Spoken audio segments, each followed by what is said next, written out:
buenas noches, tengan todos ustedes a una jornada más del programa Martes Democrático. En esta oportunidad vamos a tratar un tema: femicidio en el Perú, un problema a contrarrestar. Para eso tenemos unos invitados de honor, el cual nos van a acompañar en esta oportunidad. Por favor, quiero al doctor Mario Amoretti Pachas, por favor, que nos acompañe en la mesa de honor. Un aplauso para nuestro doctor.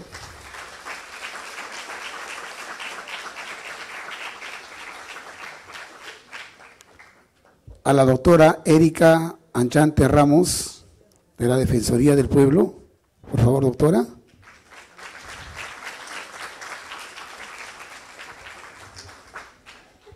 Al psicólogo Eric Fran Osorio Yaja, por favor, acompáñenos.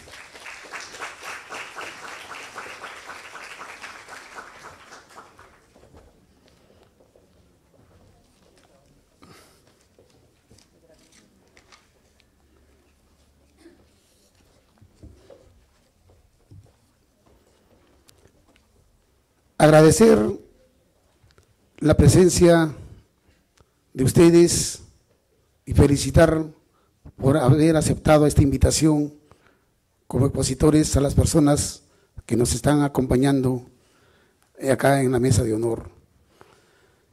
Quiero también en estos momentos saludar a muchas personas, instituciones públicas, privadas, que en estos momentos están conectados con nosotros mediante un sistema vía stream, el Facebook del Congreso de la República, donde tenemos ahí, ¿no?, para poder visualizar y que podemos conectarnos en estos momentos, donde miles de personas en estos momentos nos están visualizando.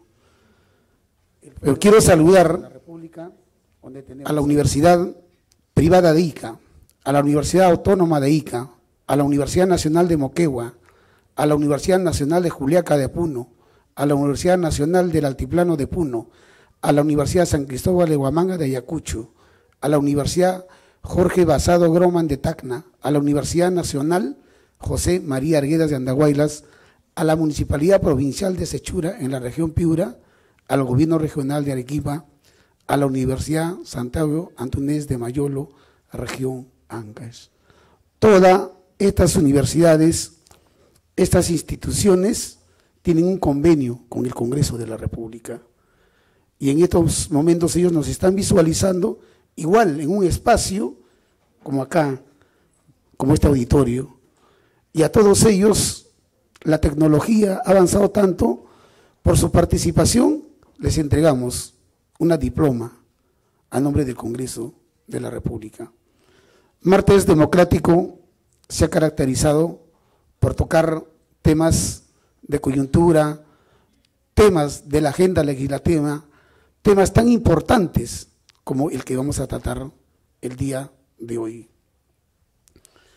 Yo quiero empezar esta conferencia con la doctora de la Defensoría del Pueblo, la abogada Erika Ancharte Ramos, adjuntía para los derechos de la mujer de la Defensoría del Pueblo. Doctora, por favor. Creo que tiene un material ahí, ¿no?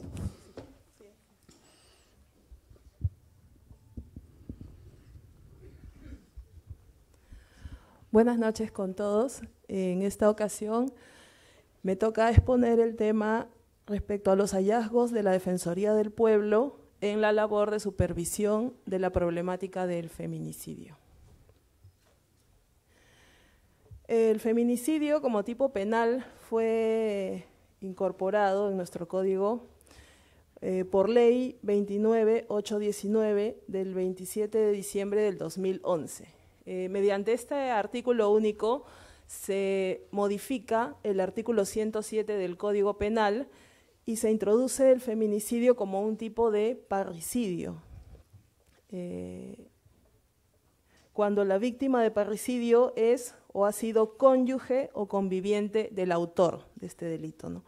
Se le conoce como feminicidio íntimo y se establece la pena privativa de la libertad no menor de 15 años, la misma que es para el delito de parricidio, ¿no? Así es como quedó redactado el artículo 107 luego de la introducción del delito de feminicidio. Posteriormente, en el año 2003, ya se introduce el artículo 108b, cual ya el feminicidio pasa a ser un delito autónomo.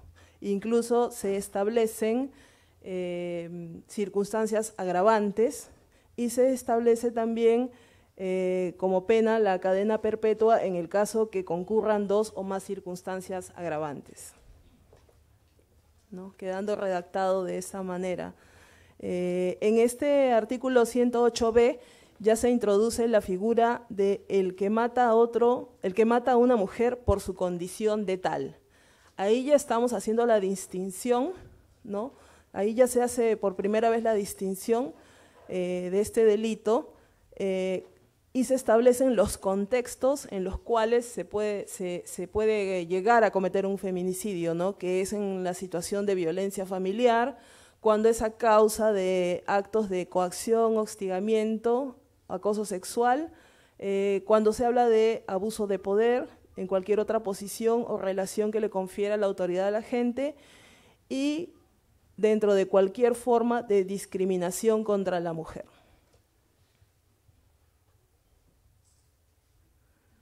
¿No? Y como les decía, se establecen las circunstancias agravantes, para lo cual se eleva la pena a no menor de 25 años. Y en el caso de que concurran 2 o más circunstancias agravantes, se establece la cadena perpetua. En la actualidad, nuevamente el delito de feminicidio fue modificado mediante el decreto legislativo 1323, ¿no? Del 6 de enero del año 2017. Se mantiene el tema de el que mata a una mujer por su condición de tal, se mantienen los contextos de violencia, hostigamiento, acoso y los demás, se mantiene la pena privativa de la libertad y se incorpora una circunstancia agravante más. Y a raíz de todas estas, desde la introducción de este delito y las modificaciones que sufrió, la Defensoría del Pueblo, la Defensoría del Pueblo elaboró el informe defensorial número 173, Feminicidio íntimo en el Perú, análisis de expedientes judiciales del año 2012 al 2015. Lo que se buscaba con este informe, ¿no? Los objetivos del informe, era evaluar la calidad de la actuación del sistema de justicia, cómo estaba llevando adelante el sistema de justicia los procesos de feminicidio, ¿no? Porque era en ese entonces un nuevo tipo penal. Y también lo que se pretendía era identificar la implementación de las políticas públicas y de prevención y atención, investigación y sanción de las víctimas.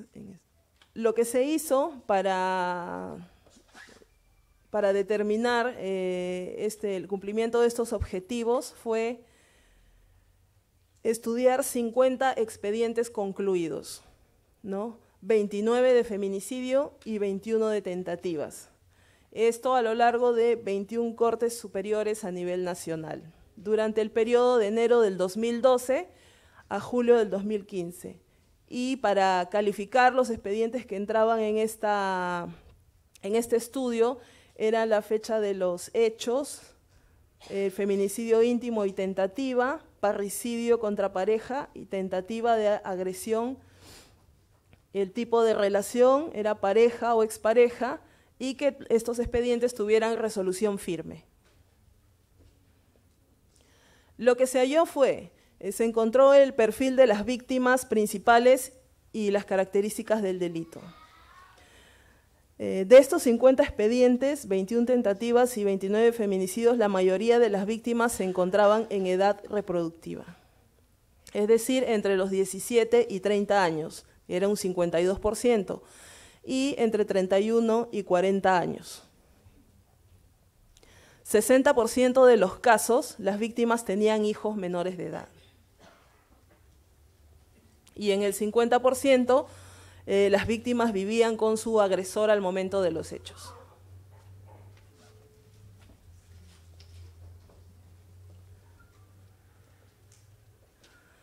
Dentro de las motivaciones por las cuales se producían los feminicidios, encontramos que los celos era el motivo principal, ¿no? E incluso se hace al momento que se toman las declaraciones de los agresores, se le pregunta cuál fue el motivo por el que llega a quitarle la vida a su conviviente, ¿no? Y responde que lo hizo por celos, ya que no le contestaba el teléfono, porque él trabajaba en Huancayo y llegaba cada 20 días al hogar, ¿no? Entonces encuentra como justificación los celos y que por eso reaccionó de esa manera.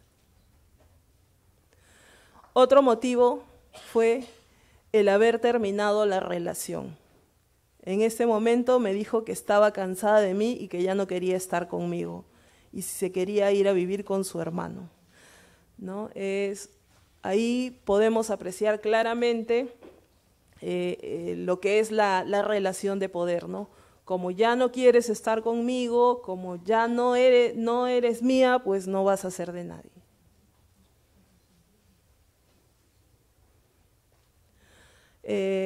Otro aspecto que también logramos evaluar era que estos feminicidios se cometen en un contexto previo de violencia de pareja.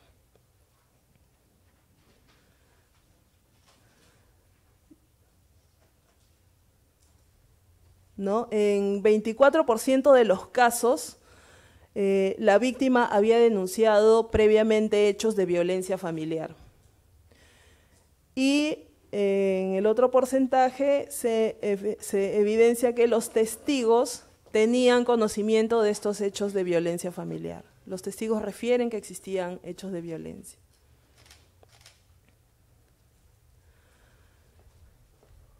En estos casos que llegaron a ser feminicidios concretados o tentativas de feminicidio, el 81% de los casos de tentativa no se habían brindado medidas de protección a las víctimas, ¿no?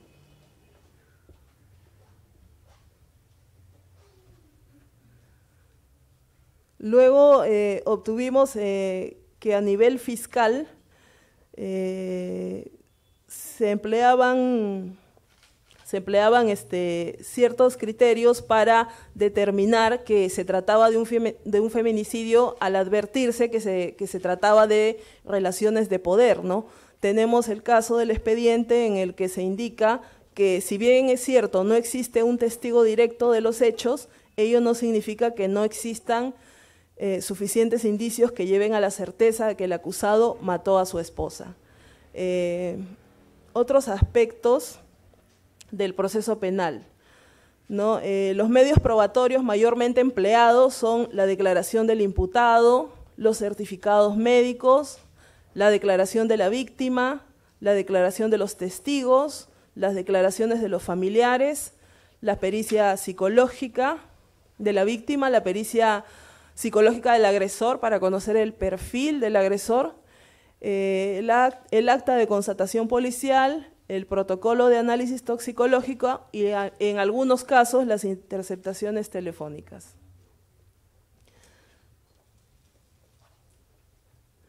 Encontramos algunos expedientes donde había falta de debida diligencia en la actividad probatoria. Es el caso del expediente de San Martín, en el que no se dispuso la inspección ocular en el lugar de los hechos, ni la reconstrucción de los mismos en la etapa investigatoria.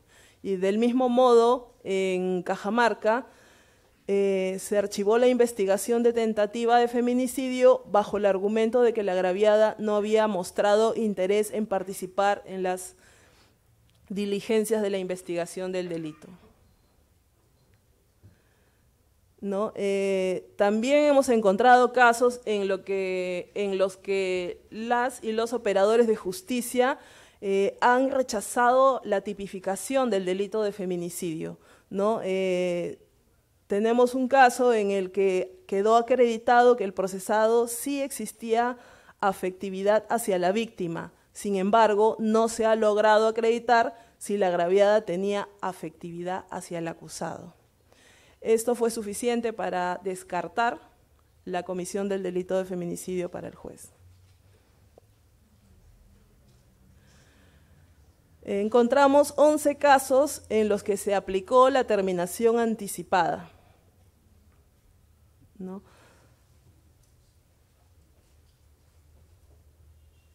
Al final de este informe se hicieron las recomendaciones a los principales sectores involucrados en la Administración de Justicia, y lo que se recomendó al Ministerio Público era fortalecer el sistema de alerta, seguimiento de mujeres de alto riesgo de tentativa, crear fiscalías especializadas en atención de casos de violencia contra las mujeres. También se les recomendó reiterar que las medidas de protección deben ser aplicadas, especialmente en los casos de tentativa de feminicidio, y responder a la ficha de valoración de riesgo. Se les recomendó también crear un sistema de evaluación de resoluciones fiscales en los casos de feminicidio y tentativa para que puedan promover que se respeten las garantías procesales. Al Poder Judicial se le recomendó aprobar el acuerdo plenario sobre feminicidio consumado y en grado de tentativa para mejorar la aplicación de este tipo penal. Se le recomendó también investigar, sancionar a aquellos funcionarios y funcionarias que no fundamentan adecuadamente sus resoluciones. Al Consejo Nacional de la Magistratura se le recomendó incluir como criterio de evaluación la valoración expresa, la formación y especialización en género, en género e interculturalidad. A la Academia de la Magistratura también se les recomendó implementar en su malla curricular cursos referidos a la formación de género y acceso a la justicia de mujeres víctimas de violencia. Al Ministerio de la Mujer y Poblaciones Vulnerables se le recomendó capacitar a los abogados que forman parte de los centros de emergencia mujer en temas de violencia de género y aplicación del nuevo Código Procesal Penal. Finalmente, también se le recomendó al Ministerio de la Mujer brindar a través de los servicios de los centros de emergencia mujer servicios de atención integral para las hijas, hijos menores de edad de las víctimas de feminicidio y tentativa de feminicidio. Al Ministerio de Economía y Finanzas dotar de un presupuesto adecuado a los sectores involucrados en la lucha contra la violencia, asignar también un presupuesto al Poder Judicial para la implementación de servicios especializados y proveer al Ministerio de la Mujer y Poblaciones Vulnerables para garantizar la cobertura de los servicios que brindan.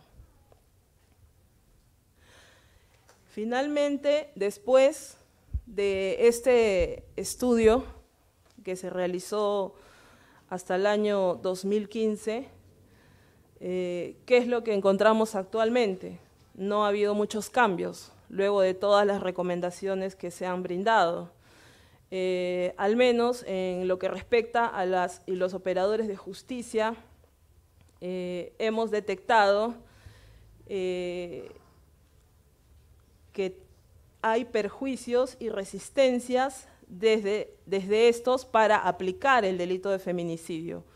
Tenemos casos últimos en los cuales no se ha considerado la aplicación de este delito, partiendo de que el delito de feminicidio, ya sea en grado consumado o en grado de tentativa, para los fiscales resulta de difícil probanza. Resulta difícil probar la condición de tal, y por ende optan por delitos menos complejos, ¿no? Para supuestamente lograr la sanción correcta. Es así que actualmente hay procesos que se vienen tipificando como homicidio calificado, como homicidio cuando en efecto son feminicidios, o como lesiones leves cuando son tentativas de feminicidio. Entonces, en una de las recomendaciones incluso se recomendó al Poder Judicial aprobar un acuerdo plenario que se aprobó. Sin embargo, ese acuerdo plenario no viene siendo cumplido para la tipificación de estos delitos.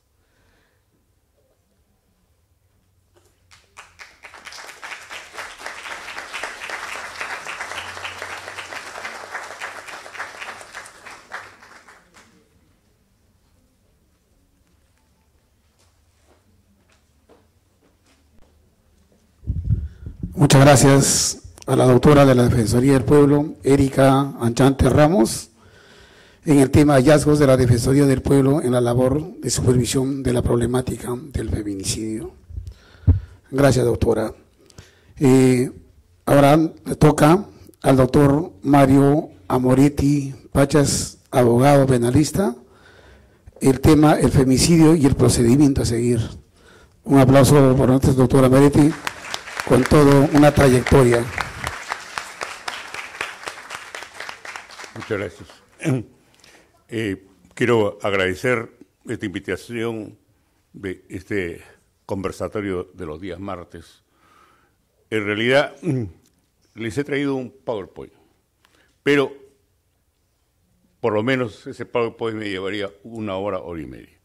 Yo considero de que voy a hacer una exposición de manera genérica, abundando lo que ha expuesto la doctora que me ha precedido en el uso de la palabra, con la finalidad, más que nada, y lo digo con un afán pedagógico, a fin de que absolver las preguntas, porque es un tema debatible, es un tema que nos encontramos nosotros, que desgraciadamente en estos últimos tiempos se viene incrementando.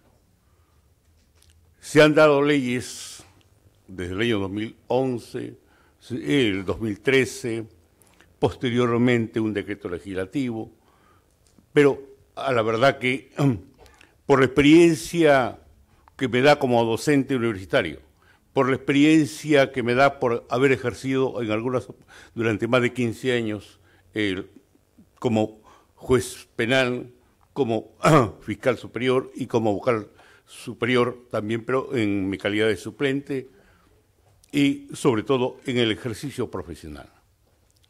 Considero de que en realidad no es leyes lo que necesitamos. Leyes nos sobran. Y tal como acaba de manifestar la doctora, nos encontramos con problemas en cuanto a la calificación o tipificación de los hechos. Y tenemos algo tan evidente, lo sucedido en Cajamarca. Es algo que en realidad toda figura delictiva en lo que respecta al delitos contra la vida, el cuerpo y la salud, y concretamente al homicidio, tenemos como pauta o como una norma genérica el homicidio simple, el que mata a otra persona, y a ello le agregamos en el caso del parricidio, el que mata a sus ascendientes, descendientes, etc. Y a ello le agregamos nosotros en el caso del feminicidio, el que mata a una mujer por su condición de tal. Al homicidio calificado cuando concurre las agravantes, como para ocultar otro delito, para facilitar otro delito, la ferocidad, con gran crueldad, la alevosía, el utilizar fuego como un delito medio para llegar a un fin. De tal manera de que encontramos nosotros que hay un verbo rector, el matar. Y este hecho, el de matar, es de resultado instantáneo. De tal manera de que, como ha pretendido sostener en estos últimos tiempos, y conforme lo ha relatado en varios casos que ha expuesto la Defensoría del Pueblo, en realidad nos encontramos con una situación una situación objetiva en cuanto a la calificación de estos hechos. Qué fácil es decir, homicidio calificado, homicidio simple, porque a la final se le va a sentenciar. Y ahí, disculpe que me adelante a lo que es el procedimiento. Se dice, por ejemplo, más de alguno ha dicho, estamos nosotros en un delito flagrante, pues se aplica el proceso inmediato, lo sentenciamos en 48 horas. Y hay ejecutorias de la Corte Suprema que en este tipo de delitos que revisten gravedad, no procede bajo ningún punto de vista llevar adelante un proceso inmediato por el caso del Barganzi. Ya hemos visto nosotros el caso de Buscaglia y otros, en la que se vulneraba el derecho de defensa, se vulneraba el derecho a probar. Y aquí tenemos un ejemplo que es netamente objetivo, el caso de este fulano de Cajamarca. Allí manifiesta él que estaba drogado, que siguió drogándose. Pero, ¿acaso no sabemos nosotros que es un delincuente? Con experiencia delictual en delito de tráfico ilícito de drogas y robo agravado. Él sabe o pretende sostener de que estaba en drogadicción para atenuar su responsabilidad penal. Pero en doctrina conocemos actio liberi causa. Es decir, los delincuentes más peligrosos, los delincuentes más avesados, se drogan o beben licor con la idea de que al momento en que son detenidos, se le hace el examen toxicológico o la alcoholemia, arrojan que estaban drogados o habían bebido alcohol. Pero ellos se drogan profesamente para darse valor, pero no para tratar de que sean unos drogadictos o que sean unos alcohólicos.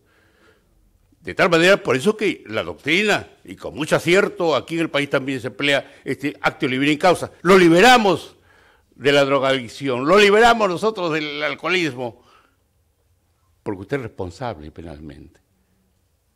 Y es allí donde tenemos que recurrir nosotros, y considero que más adelante lo voy a exponer en más detalle, las pericias psicológicas, las pericias psiquiátricas. Hay muchos que de una u otra forma tratan de eludir su responsabilidad penal y son sometidos, y no solamente en estos casos de feminicidio, en casos de homicidios o de parricidios, que he tenido la oportunidad de defender en más de una oportunidad, donde profesamente dice, sufro de tal enfermedad, soy bipolar y por lo tanto no puedo responder penalmente. Se nombran peritos psiquiatras, psicólogos, y se llega a establecer que al momento en la que se cometió el hecho delictivo eran responsables penalmente, sabían lo que estaban haciendo. De tal manera de que ya la Corte Suprema, con mucho acierto, vuelvo a repetir, no acepta estos procedimientos en los casos de un proceso inmediato. Y se anularon varios procesos justamente a raíz de esta violencia o desacato a los miembros policiales. Porque qué fáciles, se ganaban titulares, 8 años, 10 años de cárcel, de pena por privativa de libertad, hasta que tuvo que venir un acuerdo plenario de la Corte Suprema. Y ahí en este acuerdo plenario se llegó a establecer de que para los efectos de un delito de esta naturaleza se deben tener en cuenta las lesiones que ha sufrido la víctima. Y si son lesiones leves, pues que se le imponga la pena que corresponde por delito de lesiones leves. Porque desgraciadamente tenemos en nuestro Código Penal normas que son absurdas y contradictorias. Imaginemos nosotros, y para terminar esta parte, el por qué no se puede tener en consideración estos procesos inmediatos. El caso de la señora Buscaglia, que fue algo muy emblemático. Le tiró una cachetada a un policía, le voló el casco. El fiscal la acusó 8 años. Se acogió a la terminación anticipada, 6 años, 8 meses de cárcel. Si una persona, si yo en estos momentos le origino una lesión grave a un policía, a un miembro del ejército, etc., le mutilo un órgano, pena de 6 a 12 años. Esto podemos nosotros admitir es razonable, es proporcional, que si yo le tiro una cachetada a un policía y estoy incurriendo en delito de desobediencia o resistencia a la autoridad, la pena sea de 8 a 12 años. Pero si yo le mutilo un órgano a ese mismo policía, la pena va de 6 a 12 años. Y la Corte Suprema, con mucho acierto, llegó a este acuerdo plenario y dijo, no, usted aplique el grado de lesiones. Son lesiones leves, no superan los 10 días, máximo 3 años, de 3 a 6 años. Y allí tenemos, por eso que ya no vemos nosotros los grandes operativos que realiza la policía los días viernes, sábado, porque son los días en los que realizaban estos operativos, porque justamente ya no consiguieron sus titulares ni los fines que perseguían. De tal manera de que nos encontramos nosotros frente a esta situación. La doctora ha hecho mención de la tentativa. ¿Qué dice nuestro ordenamiento penal respecto a la tentativa? Que es el inicio de la acción delictiva, pero que no llega a consumarlo. Es decir, yo realizo todo lo necesario para dar muerte a una persona, disparo y no doy en blanco porque tengo mala puntería, o porque viene una tercera persona, me golpea el brazo y no logro impactar a la víctima. Hice todo lo necesario. Indudablemente que nos encontramos nosotros que frente a esta situación se dice, oiga, pero si ha muerto a consecuencia de el fuego que se utilizó para darle muerte a estas últimas víctimas. Ahora, se dice que la causa final de la muerte ha sido una infección generalizada, una septicemia. O se dice de que la última, Juanita, de que murió por graves quemaduras. Si ha muerto por las graves quemaduras, son lesiones. Y este plenario, dado por los jueces supremos de las salas penales, el 12 de junio del año 2017, hace la precisión. ¿Cuándo estamos nosotros frente a un delito de feminicidio? ¿Cuándo estamos frente a una tentativa? ¿Y cuál es la intención que tuvo la persona al querer dar muerte a una mujer?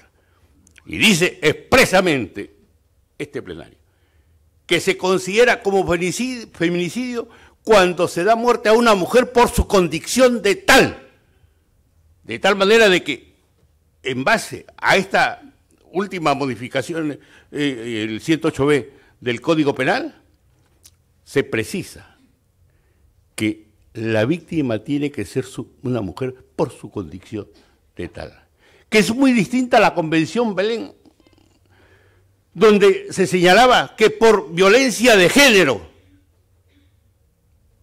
y aquí en nuestro país se dice no, por ser mujer y por ser tal. De tal manera de que no podemos distinguir donde la ley no distingue. En materia penal, de acuerdo a lo que señala nuestra Constitución, las normas penales tienen que ser expresas e inequívocas. Y la pregunta que nos hacemos es la siguiente: ¿por qué en Cajamarca hacen una distinción donde la ley no distingue? ¿Por qué se dice que es homicidio calificado? Cuando el delito de feminicidio es una figura autónoma de acuerdo a esta nueva ley. Y lo dice expresamente. De tal manera de que dice, no, porque es por venganza. Para eso está pues justamente las agravantes a que hacía mención la doctora. Las agravantes del homicidio calificado. Y aquí concurren varias agravantes. La ferocidad, la crueldad, la utilización del fuego, la ventaja, la alevosía. De tal manera de que llegar a concluir y sostener y persisten en hacerlo, que es lo más grave. Pese que hay un pedido expreso de la Defensoría, un pedido expreso del Ministerio de la Mujer, a fin de que se adecúe, que ya no se le comprenda a este sujeto como homicidio calificado en grado de tentativa, sino como feminicidio en grado de tentativa. Y tiene su... sé que se ha molestado porque declarado de más de una oportunidad. Se le está favoreciendo a este sujeto. ¿Y por qué le digo que se está favoreciendo? Porque la pena en el homicidio calificado es no menor de 15 y un máximo de 35 años.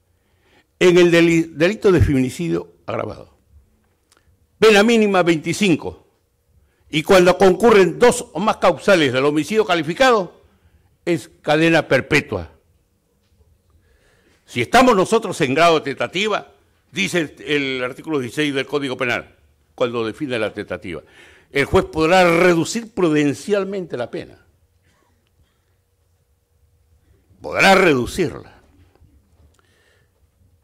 Y allí tenemos nosotros que, tal como nos señala este plenario, hay que tener en consideración el riesgo que sufrió esta mujer, los medios que se utilizaron para llevar adelante su acto delictivo. El medio que utilizó el fuego no fue justamente con la intención de matar. Y no es con la intención de lesionar. Porque señala este acuerdo plenario de que una cosa es mi intención, querer y realizar los actos necesarios para conseguir mi objetivo, como es la muerte de la persona, en este caso de una mujer. No se realizaron todos los actos. Este sujeto, el haber verificado y utilizado gasolina, haberle prendido fuego, que se diga que no había ninguna vinculación, no, ya esto fue modificado, este estuvo hasta el año 2011, en la que se señalaba justamente esta vinculación y estaba dentro de la figura del parricidio. Y allí nos encontramos nosotros que justamente, a mi criterio, esto debe ser adecuado. Debe ampliarse la denuncia y, lógicamente, el auto apertorio de instrucción a fin de que a este sujeto se le comprenda por tentativa de feminicidio agravado. Lamentablemente, no murió en el acto. Y, por lo tanto, no podríamos hablar de un resultado muerte porque la muerte se produjo con posterioridad. Tampoco podíamos hablar de lesiones graves porque la intención de este sujeto no fue la de lesionar.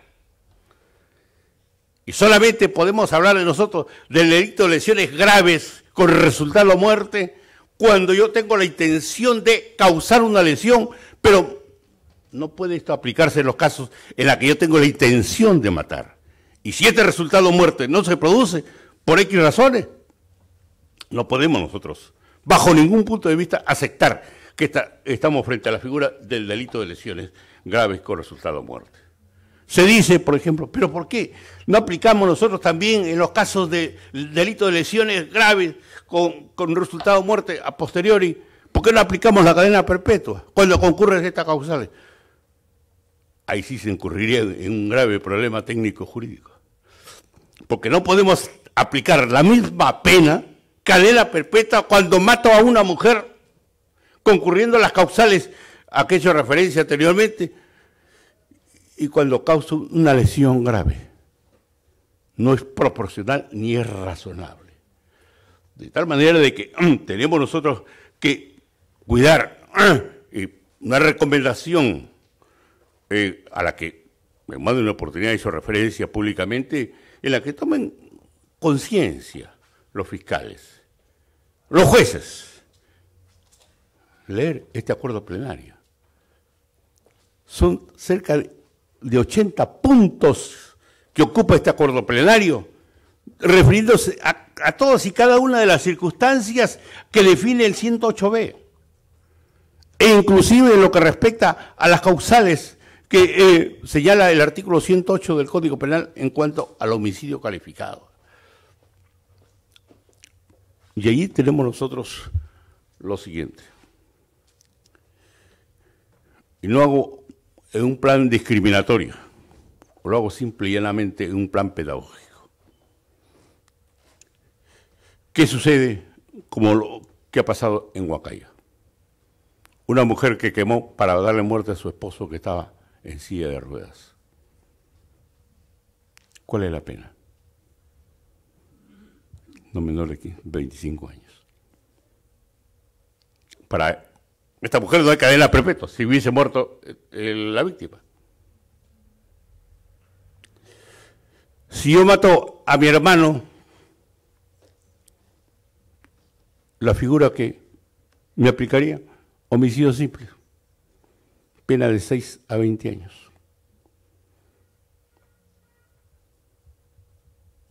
Si yo mato a un niño, pena de 6 a 20 años. Por eso yo considero de que para legislar hay que recurrir a la técnica jurídica a fin de que las normas penales sean coherentes, no sean contradictorias entre unas y otras.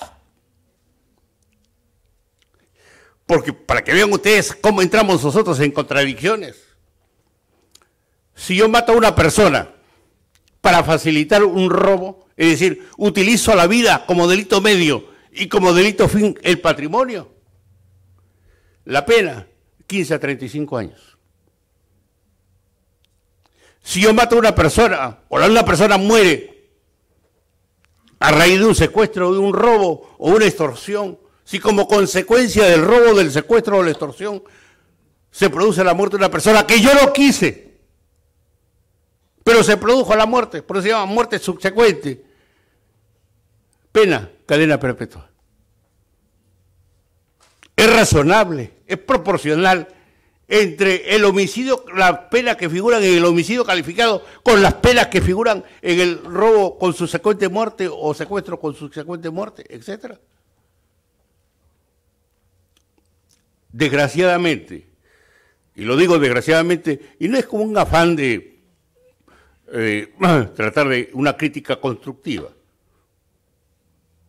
Estoy en un local del Congreso, y lo he dicho no ahora, pero las oportunidades que me han invitado, me ha sorprendido esta nueva invitación porque ya me habían dejado de invitar, porque justamente preciso las cosas, como lo estoy haciendo ahora. Tenemos cerca de 700 modificaciones al Código Penal, verificadas por razones políticas o coyunturales, pero carentes de técnicas jurídicas. Y el Código Penal tiene 452 artículos. Sí, tenemos más modificaciones, ya casi el doble de modificaciones de lo que tiene el Código Penal. La doctora hacía mención de varios procesos de terminación anticipada. Y ya el abogado de Schneider, el que quemó a Juanita Mendoza, ha manifestado que va a pedir y se va a acoger a una terminación anticipada. ¿Y qué significa esta terminación anticipada? Es un derecho premial. Me premian para evitar que yo lleve adelante un juicio por años. Y como premio me rebaja la pena por debajo del mínimo legal. O sea que este sujeto podría salir a los 10 años. De tal manera que yo considero de que, indudablemente que en el caso de Schneider, ahí estamos nosotros frente a una situación especial. Y digo especial en cuanto a los delitos que ha cometido este sujeto en ese momento. Tentativa de feminicidio agravado. Lesiones graves ocasionadas a esa señora que apareció en televisión con el rostro quemado. Son lesiones graves. Desfiguración del rostro. Lesiones que sufrió el niño. Sumemos las penas. Tranquilamente pasamos los 35 años. Y de acuerdo al artículo 50 del Código Penal, en lo que se respecta al concurso real de delitos, las penas que se suman de carácter temporal no pueden ser más allá de 35 años. Y esta es la pena que debería aplicarse a este sujeto. Y si a ello le agregamos el delito de exposición a peligro, porque en realidad ha puesto en peligro a otras personas, la vida e integridad física de otras personas. Pero, espero, tengo la esperanza de que a este sujeto se le imponga una pena de 35 años. Igual en el caso de la víctima Ágreda. Ahí también. Hay un concurso de delitos. Fueron varios los lesionados. Subimos las penas. Y que este sujeto no salga de la cárcel hasta los 35 años. ¿Y por qué la tipificación del hecho delictivo? Es también para que no gocen de beneficios penitenciarios. De tal manera de que nos encontramos nosotros frente a una situación en la que se requiere una actividad probatoria. Delitos que revisten gravedad deben llevar al convencimiento al juez, previa valoración de las pruebas que se actúen en el proceso. Sobre todo porque este sujeto, el último, el Neire, está sosteniendo de que estaba drogado. Vuelvo a repetir, allí es conveniente las pericias psicológicas, la pericia psiquiátrica y sobre todo que él demuestre de que antes de que fuera objeto de una privación de libertad en el caso de tráfico ilícito de drogas y en el caso de robo agravado, si es que este sujeto se drogaba con anterioridad. No basta decir, estoy drogado. Seguir drogándome, como lo ha manifestado en los medios de comunicación cuando ha sido entrevistado. Después de haber realizado este acto, seguir drogándome con pasta básica y marihuana. Es ya una persona que sabe y conoce los alcances a los cuales se puede beneficiar. Y lógicamente que tendrá esto. Deberá tomarse en consideración por parte de la Fiscalía, quien tiene la carga de la prueba. Y llegado el juez, el momento del juez, al momento del juzgamiento, verificar todas estas pruebas que puede que va a presentar este imputado. Y lógicamente, las pruebas de cargo que le corresponde a la Fiscalía, para acreditar no solamente la comisión del hecho delictivo. Y ojalá que ya accedan. La fiscal ha manifestado de que hay la posibilidad de que se pueda adecuar la pena, adecuar el delito. El presidente de la Junta de Fiscales de Cajamarca ha manifestado, y eso me preocupó bastante, de que esta adecuación se puede hacer inclusive hasta el momento de la sentencia. Esto no es posible. Jurídicamente no es posible, por una razón bien sencilla. Porque ya la Corte Suprema y el Tribunal Constitucional se han pronunciado que yo no puedo ser sentenciado por un delito mayor al que ha sido materia de acusación y de juzgamiento. Si a mí me están juzgando por homicidio calificado, a mí no me pueden sentenciar por feminicidio agravado, en grado de tentativa, porque es un delito que reviste mayor gravedad, mayor pena. De tal manera de que no vayamos nosotros a permitir esta situación. Y sobre todo llama poderosamente la atención que un presidente de la Junta de Fiscales Superiores manifieste de que esta variación puede hacerse hasta en el momento de dictarse una sentencia. Esto jurídicamente es imposible. ¿Qué se puede hacer? Pero acarrear nulidad. Porque desde el momento en el que yo soy juzgado, soy acusado, soy investigado por un delito menos grave, se me está vulnerando el derecho de defensa, se vulnera el derecho a probar, porque yo me defiendo única y exclusivamente por este delito que no reviste gravedad y me sentencia por otro delito que es mucho más grave. Y allí que no solamente necesitamos coherencia en las leyes, sino también en cuanto a la apreciación y a la valoración por parte de los jueces. Y un tema que nos olvidamos nosotros, que venimos discutiendo y debatiendo años, tanto en lo que respecta a la violación sexual, a estos casos de feminicidios, homicidios calificados, es la prevención. Es un tema que aquí qué fácil es ganar titulares. Aumentamos la pena y se dijo, no ahora, se ha dicho siempre, algunos políticos, ya no más robo, no más hurtos, no más delincuencia grave, no más sicariato, no más feminicidio, es decir, todo no, nunca más. ¿Pero qué ha pasado? Se ha incrementado. ¿Por qué? Porque no vamos a la causa. Siempre para ganar titulares vamos al resultado. Y que lo que necesitamos nosotros, en este caso, es la educación. Empecemos por los niños. En los casos de violación o tocamientos indebidos. Empecemos nosotros a decirle a nuestros niños cuándo y en qué casos no deben dejarse tocar. Porque desgraciadamente, y esta es una gran verdad, desgraciadamente estos actos contra la libertad sexual se producen dentro del seno familiar.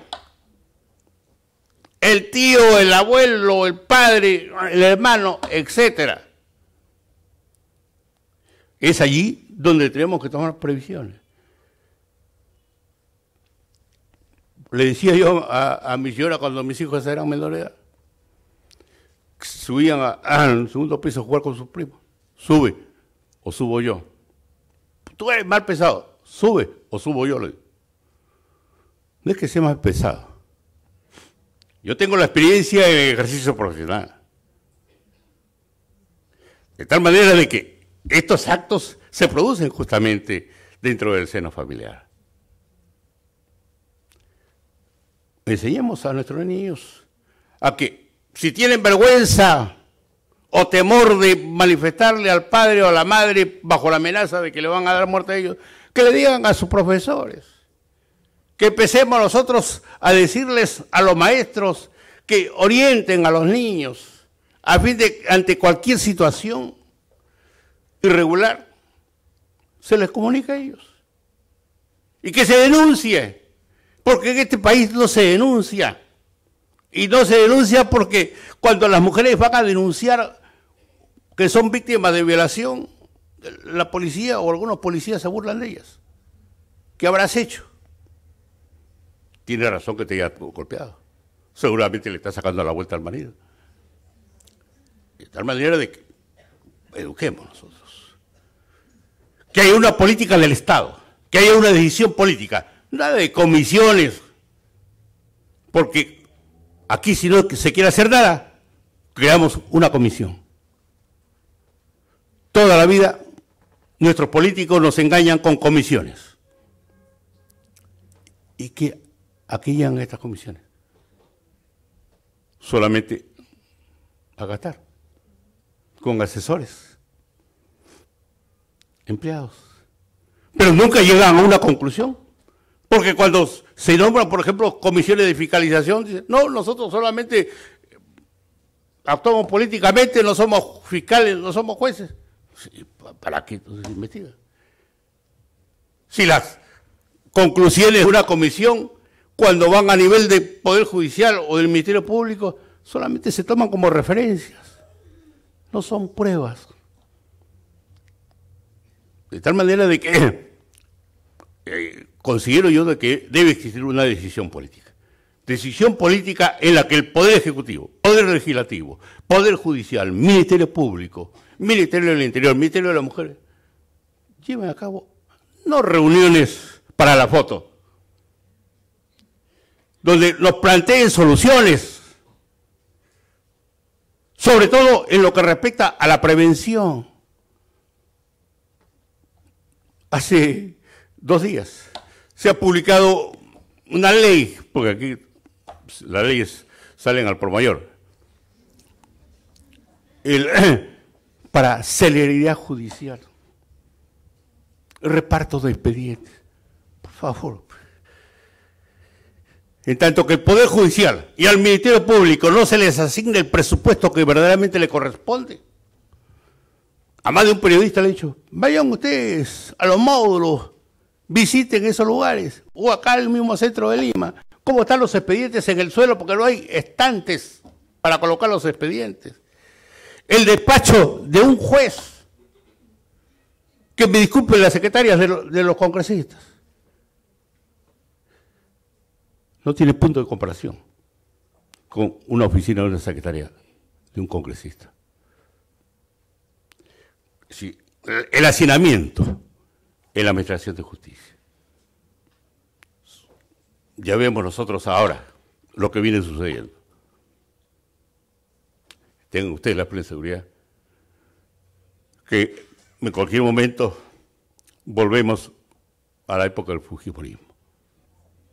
Cierre el Congreso, cierre del Poder Judicial, el Ministerio Público, se despiden a fiscales y jueces, etcétera. ¿Para qué? ¿Para que el gobierno de turno coloque su gente? Esa es la verdad. Es algo objetivo. No lo digo porque se me ocurre. La experiencia que me da la vida profesional, sí lo digo con toda seguridad. Ojalá que haya alguien que me desmienta. Muchas gracias.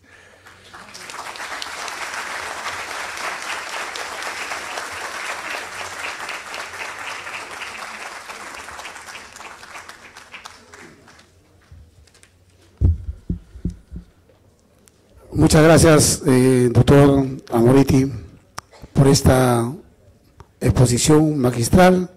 Todos hemos escuchado atentamente.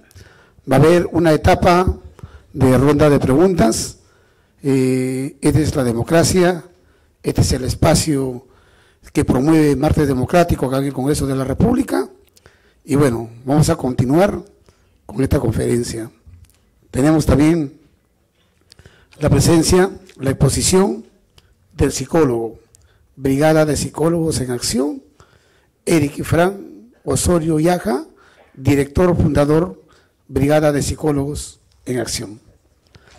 Recibámonos con un protocolo.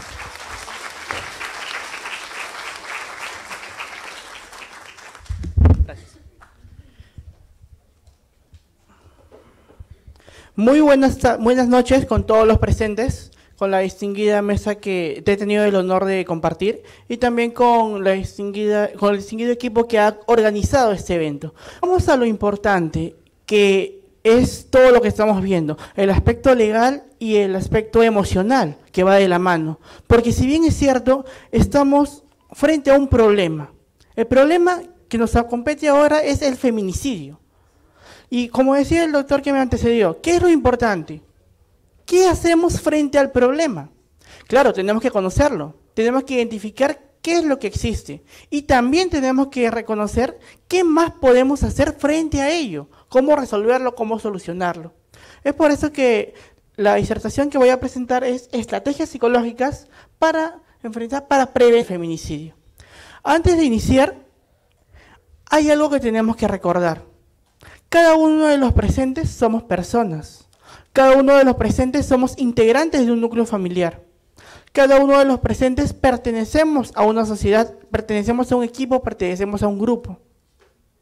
Y del lugar donde nos desarrollamos, ¿qué tanto estamos haciendo cada uno de nosotros justamente para ello, para prevenir el feminicidio? Recordemos que ocurre lo que es violencia familiar. Un momento, psicólogo, pero su tema es feminicidio. ¿Por qué me habla de violencia familiar? Está enteramente relacionado. Porque dentro de la violencia también se compete en el enamoramiento, en el noviazgo, en la pareja. Entonces, un problema de violencia familiar ya es un problema de salud pública, porque está generando otro tipo de consecuencias somáticas, otro tipo de problemáticas a nivel nacional y a nivel mundial. Antes de continuar con la tema, quiero realizar un ejercicio con todos los presentes para que podamos juntos identificar qué tan comprometidos estamos con la resolución de los conflictos y quizás qué tan fácil o complicado puede ser encontrar una alternativa de solución real a la violencia. Voy a invitar a todos los presentes que por favor se pongan de pie. No vamos a tomar mucho tiempo del ejercicio. Pónganse de pie, por favor.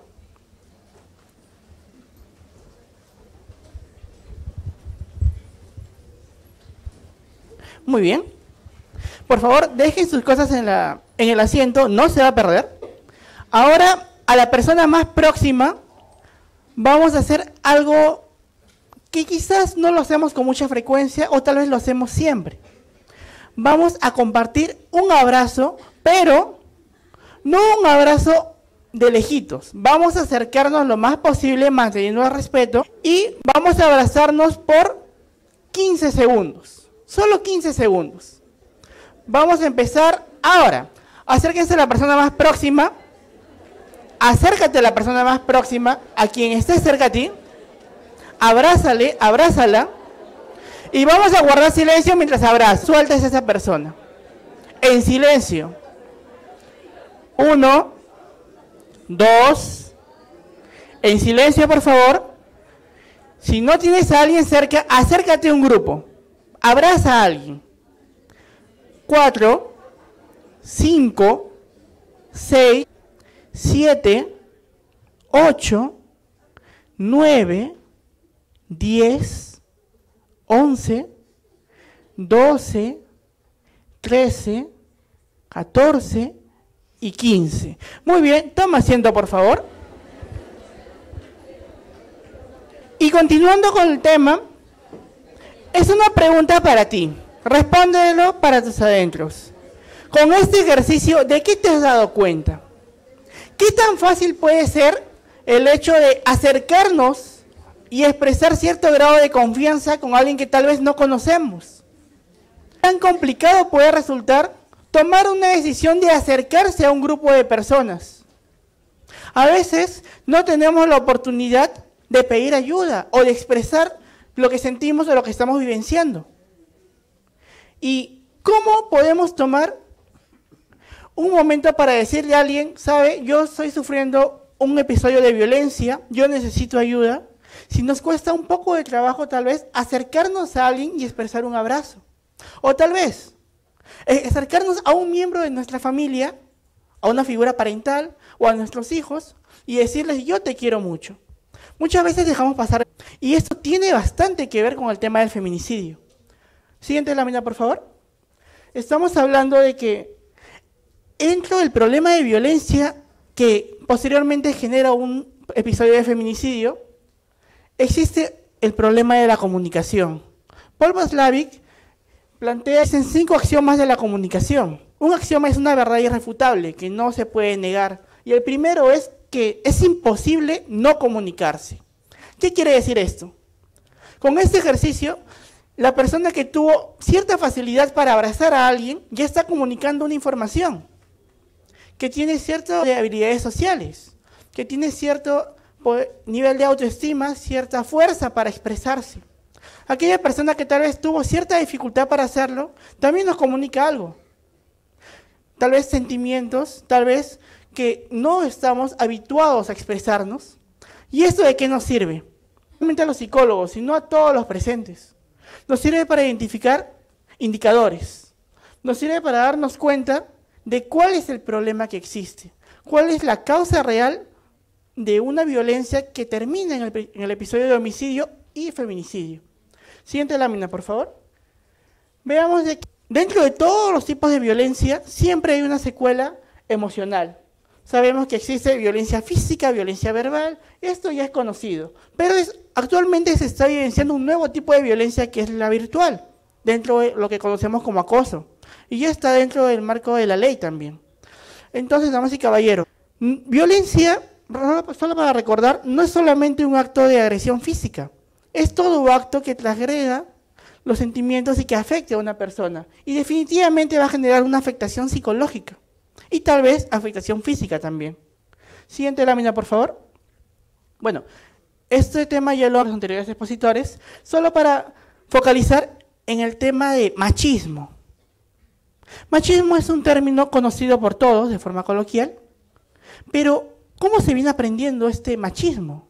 Actualmente hay un machismo exacerbado, inclusive en conductas que pueden parecer imperceptibles, como el hecho de, como ella es mujer, no puede hacer las cosas.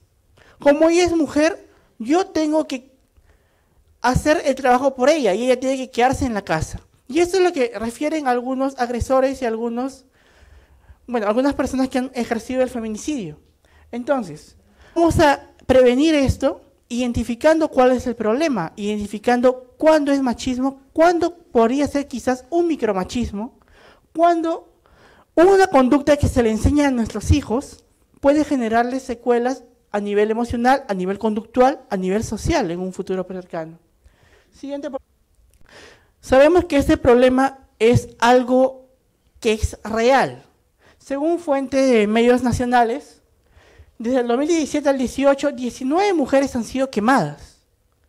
12 mujeres han fallecido y 7 mujeres viven con secuelas. Pero estos que han emitido en medios de comunicación, es decir, aquello que logró ponerse en evidencia. Pero existen muchos casos más que no se refieren, porque como decía el doctor que me precedió, a veces se llega a las comisarías y a veces la persona que recibe la denuncia desestima el caso y, por el contrario, genera una vulneración o agresión a esta víctima, haciéndole sentir que no es un episodio de violencia y que vuelva a su casa donde va nuevamente a repetir el ciclo de violencia. ¿Qué tenemos que hacer frente a esto? Tenemos que psicoeducar, tenemos que informar a las personas. Desde el momento en el que cada uno de ustedes tomó la decisión de inscribirse y hacer hoy, ya está poniendo de su parte para encontrar una solución al problema. Porque lo primero que tenemos que hacer es informarnos. Lo primero que tenemos que hacer es concientizarnos nosotros. Generar un cambio en nosotros mismos para luego hacerlo en nuestro medio más cercano, que es la familia. En nuestros de amistades, en nuestro círculo laboral y en todo lugar donde nos encontremos. Tenemos que hacerlo. Siguiente lámina, por favor. El ciclo de la violencia. Bueno, la violencia es un ciclo que es constante y es repetitivo. Siempre, ante diversos actos, acumulamos tensiones.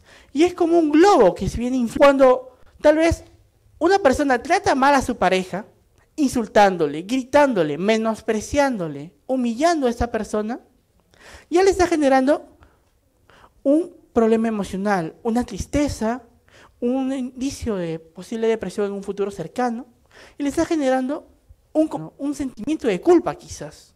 Si este problema se viene acrecentando, porque constantemente se repite la violencia, constantemente viene vulnerándose a esa víctima, constantemente se viene humillando, y ojo, también es un hecho de violencia el aislarse de la persona, el ignorarla. Ignoro, por ejemplo, a mi pareja, ya la estoy descalificando y la estoy desconfirmando en su rol como persona y como pareja. Entonces, no es solamente el hecho de lo que digo, sino cómo lo digo y con qué intención lo estoy manifestando. Y esta tensión acumulada en un momento va a explotar como un globo, porque si un globo lleno de aire, un límite. Una persona llena de experiencias negativas también tiene un límite. Y esa explosión puede suscitarse en dos posibilidades. La persona puede orientarse hacia un episodio depresivo y estar aislado, cabizbajo, autoagredirse quizás a un nivel muy extremo, o todo lo contrario. También el depresivo puede tornarse agresivo y violento. Y esto no lo digo para justificar ningún tipo de violencia, porque la violencia no es justificable. Pero sí tenemos que entender para poder comprender cuáles son las mejores estrategias de intervención. A ver, Pichot Riviere dice: hombre nace bueno y la sociedad lo corrompe. Y en realidad es que es así. Todo niño nace puro y alegre. Acuérdense de los que son padres, cuando se enteraron de la noticia, luego del primer impacto, todo el proceso del embarazo. Algunas personas estuvieron esperando emocionadas a su hijo, otros quizás tuvieron ciertas preocupaciones, esperaban. Pero todos los que son padres y han criado a una persona saben de que es una experiencia incomparable. Entonces, si un niño que nace no está pensando en la violencia que ocurre en la sociedad, no está pensando en los problemas políticos, no está pensando en el factor económico, y existe. ¿Qué es lo que tiene que pasar con este bebé para que se convierta en una posible víctima o en un posible agresor? ¿Qué es lo que ocurre? Justo como decía el doctor, ¿cuáles son las causas? ¿Y quiénes son los responsables? Tenemos que identificar que existen las pautas de crianza, los conductuales que tienden a aprenderse. Se pueden observar en la gráfica la violencia que puede existir entre los padres delante de los hijos. Es un caldo de cultivo para potenciales víctimas y potenciales agresores si es que no existe una adecuada orientación. También hay que tener en cuenta los límites parentales. ¿Qué significa esto? Los límites que ponen las figuras que están formando a esta persona, los padres, tíos, abuelos o toda persona que esté formando. Porque Si le dejamos que este niño o niña desarrolle las conductas que él desee, llamemos problemas conductuales, por ejemplo, de falta de respeto a los padres, insultarlos, gritarlos, como vemos en la gráfica del medio, vemos que la figura de autoridad termina cayendo en estos niños. Entonces, ¿qué están aprendiendo? Que el transgredir las normas es algo esperado y algo aceptado en su sociedad. Sin ir muy lejos, en la mayoría de cumpleaños de baby shower, en celebraciones de las escuelas, los niños presentan números artísticos bailando el perreo, muy pegados, muy cercanos, sexualizando. ¿Qué tiene que ver esto con el feminicidio? Tiene mucho que ver. ¿Por qué? Porque son los límites que se le está presentando a las personas. ¿Qué tanto puedo yo respetar a alguien si no reconozco los límites de la otra persona? Si no reconozco hasta qué punto yo puedo manifestar lo que estoy sintiendo y expresando. Porque, ojo, expresar lo que sentimos es saludable, manteniendo el debido respeto y los límites adecuados. Siguiente lámina, por favor. Nos damos cuenta con estas gráficas de que existe una historia de la violencia. Generalmente es un aprendizaje transgeneracional. ¿Por qué? Porque si los abuelos han aprendido un estilo de crianza agresivo, es muy probable, ya en el caso de que nadie les haya orientado adecuadamente, que a los hijos también les enseñen eso. Entonces, estos padres que tienen un modelo de agresión para formar y para educar, posiblemente también lo hereden a sus hijos. Y es como vemos en las gráficas. Una mujer que ha sido violentada tal vez por algún adulto o un miembro de la familia, en la primera gráfica. En la segunda, esta mujer es víctima de violencia en su matrimonio. ¿Por qué? Porque hay pautas aprendidas de conducta. Y este niño, el hijo de la pareja, está vivenciando todo este episodio de violencia, toda esta cadena. Y este hijo, cuando sea un padre, es muy probable que también lo desarrolle. Un momento, psicólogo. Quizás yo también he pasado por una experiencia de violencia en mi familia, pero yo no soy agresivo, claro.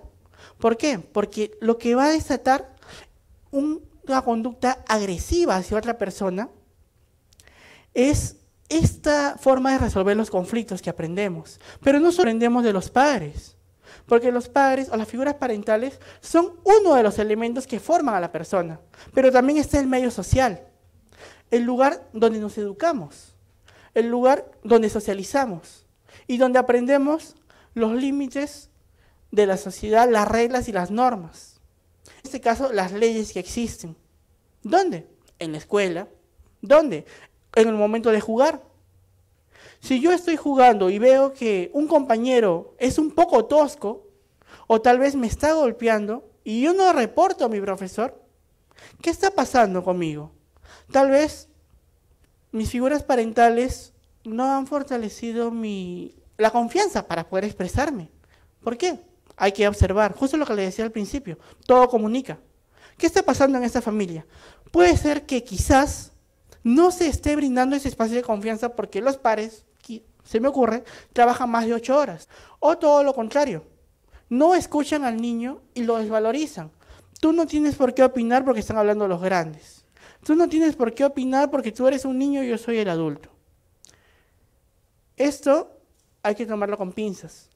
Porque si bien es cierto, las figuras parentales tienen que poner los límites, las pautas, pero también tienen que dar cierto espacio de comunicación a los hijos. Y esto lo venimos trabajando con la organización a la que represento. Siguiente lámina, por favor. La Brigada de Psicólogos en Acción es una organización de psicólogos voluntarios altruistas que están comprometidos con la prevención de violencia en todas sus formas. ¿Y por qué esto? Porque no es solamente una persona o un grupo de personas, son todos los psicólogos que estamos comprometidos con un bienestar social. Entonces, ¿qué es lo que queremos lograr? Promover una cultura de paz. ¿De qué manera? Desarrollando programas preventivos, desarrollando campañas psicológicas, informando a las personas, concientizando para que seamos agentes de cambio.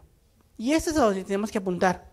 Si estamos buscando una resolución al problema, tenemos que conocer cuál es y qué podemos hacer, con quiénes podemos contar. Es importante reconocer que existen niveles de riesgo en la violencia. No es solamente que la conducta agresiva es igual en todos los casos. Hay un nivel de posible reincidencia. Tal vez, supongamos que una persona agresiva ha golpeado por primera vez a su pareja.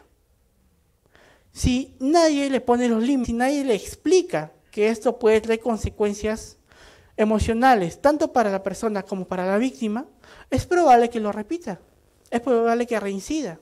Y justo aquí venía también lo que planteaban los anteriores expositores, que solo se está viendo el tema de la sanción, pero ¿dónde está la prevención? Y caballeros, la prevención está en la conciencia social que tenemos con nuestra familia y con la comunidad. ¿En qué estamos haciendo? ¿En qué lugares estamos informando? Cuando tenemos la oportunidad quizás de estar en el taxi y hablar sobre el tema de violencia, hablar sobre una resolución de conflictos. Estamos sentados de repente esperando la cola y tenemos la oportunidad de conversar o dialogar con alguien. Oiga, pero yo no tengo por qué estar resolviendo la vida a las personas.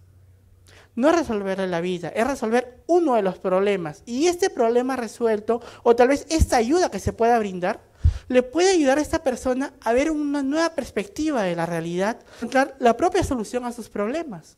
Y eso genera una cadena y un efecto y un impacto en la sociedad. Entonces, para lograr este impacto tenemos primero que educarnos y formar a los demás. Siguiente lámina, por favor. Tenemos que identificar qué situaciones nos pueden presentar como violencia. ¿Qué pasa si la pareja nos exige que le demos la clave del Facebook o la clave del celular? ¿Qué pasa? ¿Será violencia? ¿Qué pasa cuando es un celo a nivel patológico, que ni siquiera nos deja ir a una reunión familiar, nos aísla amistades? ¿Qué ocurre cuando esta persona, además de eso, tiene problemas de consumo de alcohol o sustancias psicoactivas?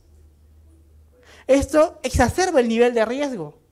¿Qué pasa cuando ya tiene una historia de violencia previa que no ha resuelto sus propios conflictos y la pareja, yo tengo que entenderlo, tengo que entenderla porque ha sufrido violencia y en algún momento de su vida va a cambiar? Pero las cosas no ocurren mágicamente. Las cosas ocurren con una debida intervención.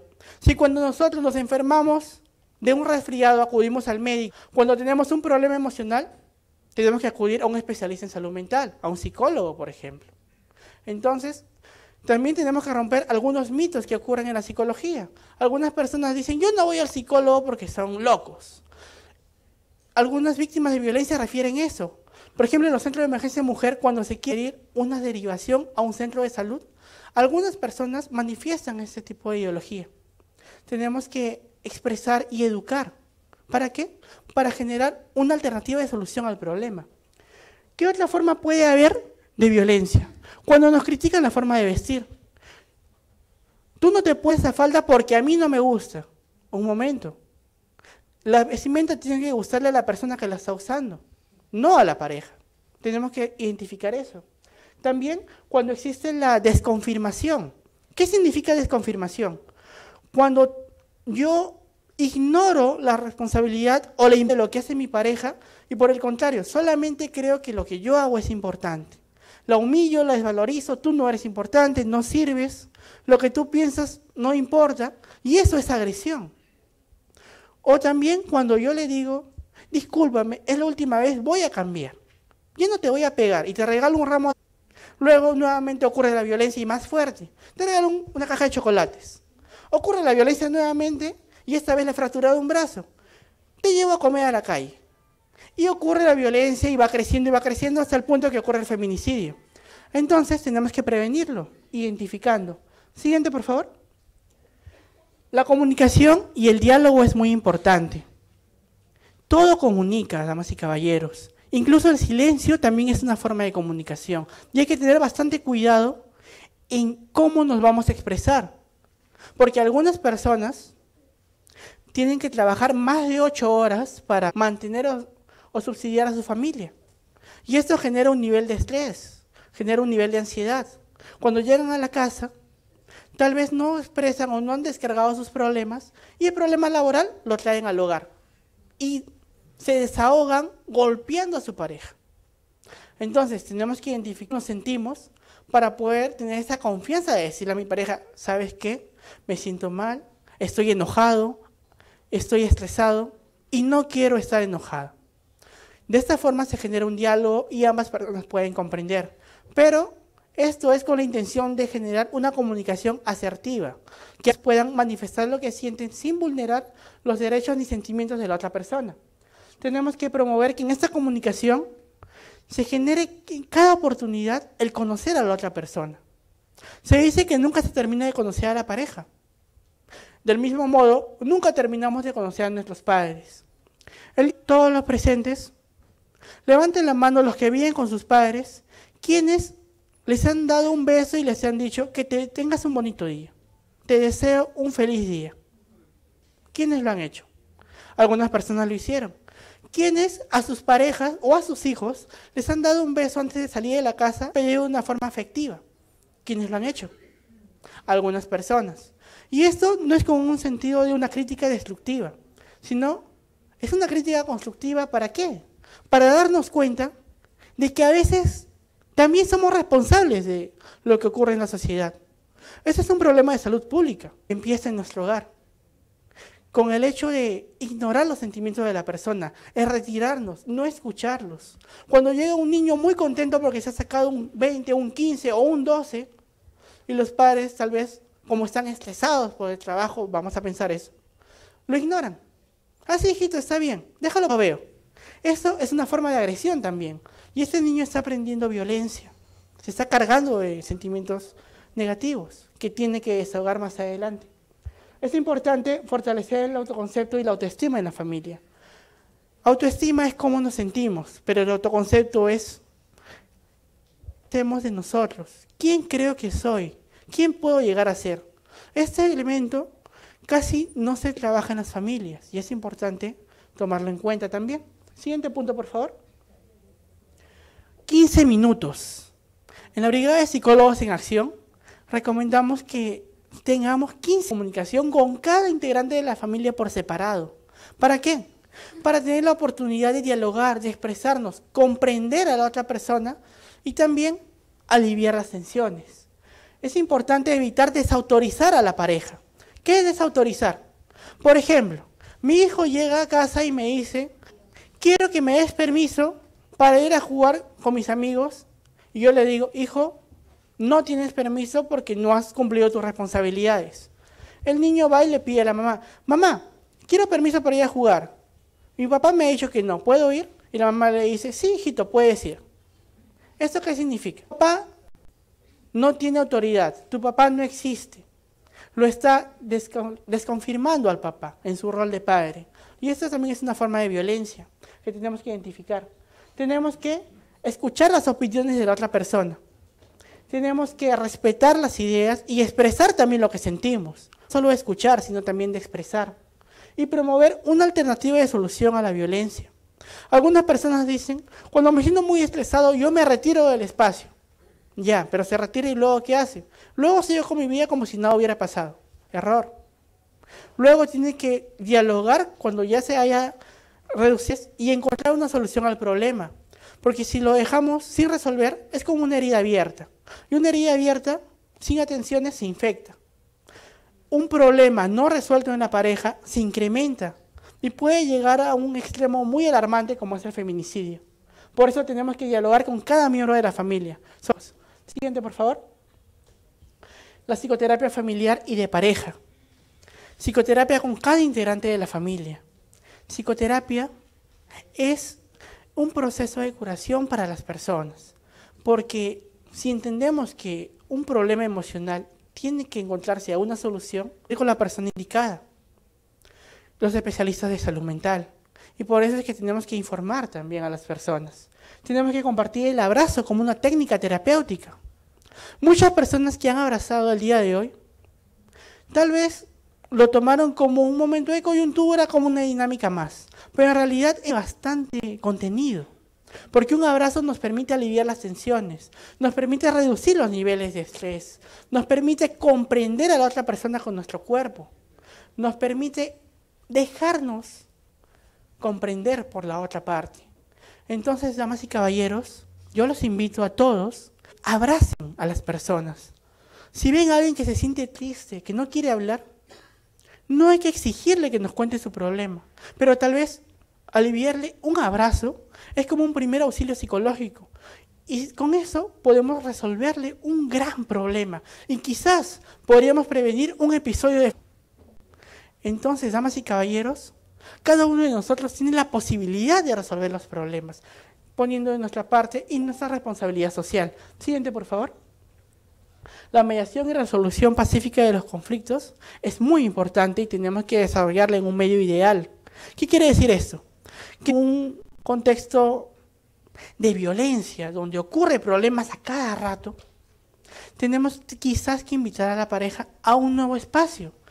Quiero invitarte a conversar en un parque, o vamos a un centro comercial, vamos al cine, vamos a dialogar, vamos a tomar un café, porque eso significa un nuevo espacio, eso significa un nuevo ambiente que es parcial para ambas partes, que no está recordando los episodios violentos, y tal vez eso pueda ayudar a una mejor resolución de conflictos.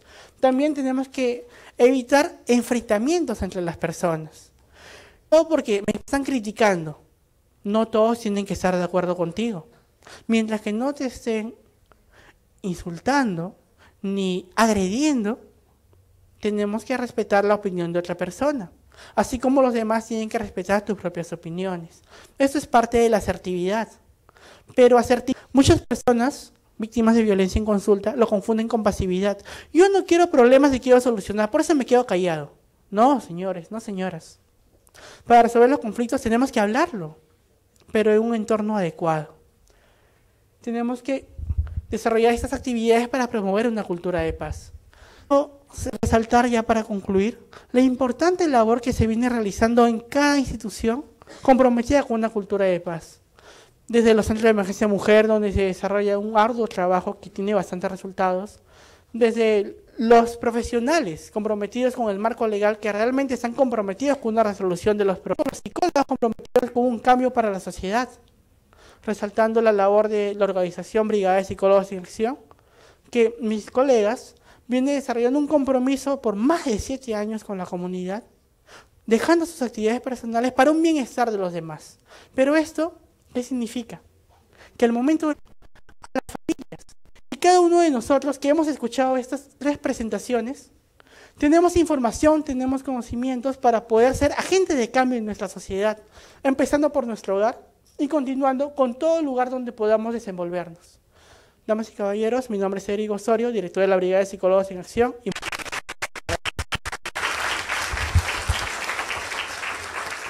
Gracias, Eric Fran Osorio, por esta exposición muy interesante. Bueno, continuando con el programa, vamos a entrar en una ronda de preguntas dirigidas a la conferencia, al tema Feminicidio en el Perú, un problema a contrarrestar. A ver, las personas que desean hacer una pregunta, tenemos acá a los expositores, quien les dará una respuesta. Por favor, acá con la señorita.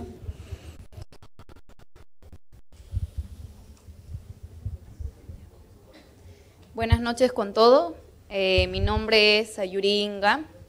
La pregunta es la siguiente. Usted, señorita Erika, estaba mencionando mucho el tema de que se estaba recomendando el tema del presupuesto para el Poder Judicial, para el Ministerio de la Mujer, para la Defensoría, pero acá veo que no se está mencionando el tema de la recomendación de que se genere un presupuesto para la Policía Nacional.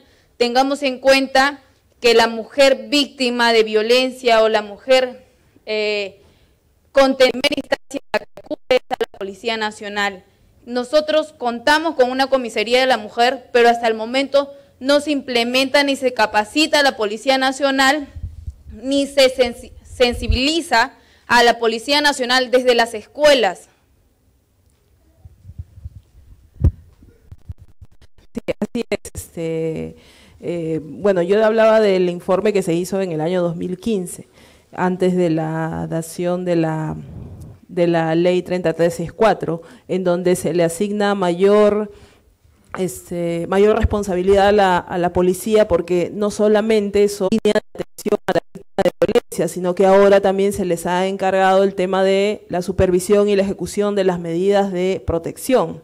Y justamente a eso va el punto de que también se debe hacer la recomendación para que se brinde este presupuesto para la implementación. No solamente se debe, en cada comisaría debe habilitarse el mapa georreferencial donde estén ubicadas los domicilios de las víctimas que cuentan con que cuentan con medidas de protección a fin de hacer las visitas periódicas, y también brindar el número de comunicación directa para que se comuniquen inmediatamente producido un nuevo hecho de violencia. Sí se está trabajando en esa recomendación. Muchas gracias, doctora. Buenas noches, mi nombre es Jonathan Montero. Bueno, cada uno de los distintos participantes. Bueno, la pregunta vendría a ser directa, ¿no? Para la doctora representante de la Defensoría del Pueblo, si hay algún tipo de recomendación a lo que es el Ministerio de Cultura. O sea, hay que partir primero que, ya lo había dicho el doctor Amoretti, que una cultura que bastante, y el tema es la coherencia, ¿no? Aparte, se está viendo en la parte privada, ¿no? El psicólogo en su campaña de cultura de paz, pero hay un tema, la cultura viene ya desde el chip, ¿no? Aparte de la educación, no solamente los niños se educan, o bueno, la población se educa en el colegio, pero también se educa en los servicios públicos, se educa en el cine, se educa en centros comerciales, se educa en las calles, en los parques. Hay un tipo de recomendación que hace la Defensoría del Pueblo al Ministerio de Cultura. Gracias. Sí, se ha efectuado una recomendación, es uno de los ministerios que no cuenta con una normativa, por ejemplo, en el caso de acoso, ¿no? No cuentan ellos, acoso laboral, por ejemplo, ellos no cuentan con una normativa, cómo pueden hacer las mujeres cuando sufren con este tipo de situaciones dentro del ministerio como centro de trabajo. Esa es la recomendación que se ha efectuado ahí. Muchas gracias. A ver, amigo, por favor, su nombre y su pregunta. A ver, con todos buenas noches, gracias a la mesa. Sería para el licenciado, ¿es aprendida, haces, y si también tiene algo que ver cuando está en el vientre ya el ser, ¿no? ¿Cuánto podemos trabajar desde ahí, doctor? Gracias. Muchas gracias por la pregunta. Si bien es cierto, la violencia tiene un apego social y un aprendizaje también a nivel genético. ¿Por qué?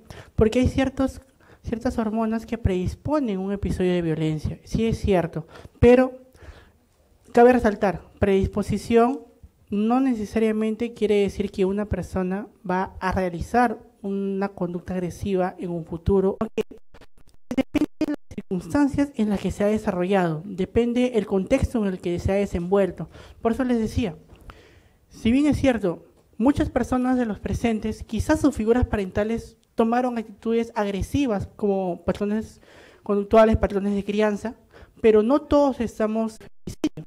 ¿Qué tiene que ocurrir para que una persona desarrolle este delito o busque una ayuda con una persona o no desarrolle la violencia? Tiene que haber una persona que en algún punto de su vida la haya orientado, le haya empoderado, haya fortalecido su propio autoestima y autoconcepto, percepción favorable y saludable de su propia vida. Si esto no ocurriese, es probable que encuentre la violencia como una estrategia de solución. Pero ¿en qué lugares puede encontrar esta figura de protección? En todos los lugares donde se desenvuelva, en la familia, en la escuela, inclusive la persona que es el vecino que se interesa por protegerla. Hace poco hubo un reporte de una señora que manifestaba que su vecina cometía actos de violencia por abandono y agresión contra sus menores hijos, y lo está reportando. El simplemente hecho de poner en evidencia ayudando a que este niño puede encontrar una posible figura de protección, una posible persona que le oriente a un estado saludable para su vida. Y quería también referir sobre la pregunta anterior, que bueno, no fue dirigida al área psicológica, pero los medios de comunicación influyen bastante, porque la conducta social de algunos años había una ley de que existía una hora cultural en cada canal televisivo. salieron diversos programas, recuerdo bastante más Science en mi época de adolescencia, pero sin embargo esa hora dejó de emitirse. Entonces quizás también sea una llamada de atención para las personas que tienen esa autoridad de patrimonio cultural, porque los medios informativos son importantes. También sería necesario de que los medios de comunicación en los noticieros tengan un espacio para actos saludables, actos pacíficos, porque por lo general son hechos de violencia lo que reportan, pero no reportan cuando una persona ha ayudado en un incendio, o si lo reportan es muy breve, porque como decían los anteriores expositores, a veces eso no genera mucha coyuntura, a veces no vende, pero no se trata de lo que vende o no vende, se trata de lo que es necesario para una cultura de paz. En ese sentido, esa sería la respuesta. Gracias. A ver, buenas noches. Mi nombre es Anita de Bettori, de la Comisión de los Consejos Permanentes por la No Violencia Activa y Brigadas Blancas del Colegio de Psicólogos. Las preguntas son para los tres expositores del panel. En primer lugar, quisiera ¿cuál es la propuesta desde su punto de vista de una contra la violencia? Y en segundo lugar, justo lo que manifestó Eric Osorio, el tema de la prensa, ¿no? Del manejo que hace la prensa de la noticia. En ningún momento se escucha que digan el hombre que ejerce violencia también sufre, necesita ayuda. En ningún momento dicen hay centros donde pueden ayudar gratuitamente. El psicólogo Villanueva, creo que sí. Después hay también un centro de hombres que renuncian a su violencia de Cayetano Heredia, ¿no? Donde ellos reciben módulos para que dejen de ejercer la violencia, luego para que vean qué cosa es lo que está detrás de esa conducta de ejercer relacionarse. En ningún momento yo veo que diga, si tú estás obsesionado, no aceptas que tu pareja te quiera dejar, no aceptas los cambios en tu pareja, busca ayuda, ¿no? ¿Qué cosa está haciendo la prensa frente a esto, ¿no? En el caso de Edita Guerrero, de Corazón Serrano, decía es que lo quería tanto, entonces ¿cuál es el mensaje, no? Amar es sufrir. Entonces dan mensaje. bueno, la pregunta es para los tres. En todo caso, empezamos por las damas. Sí.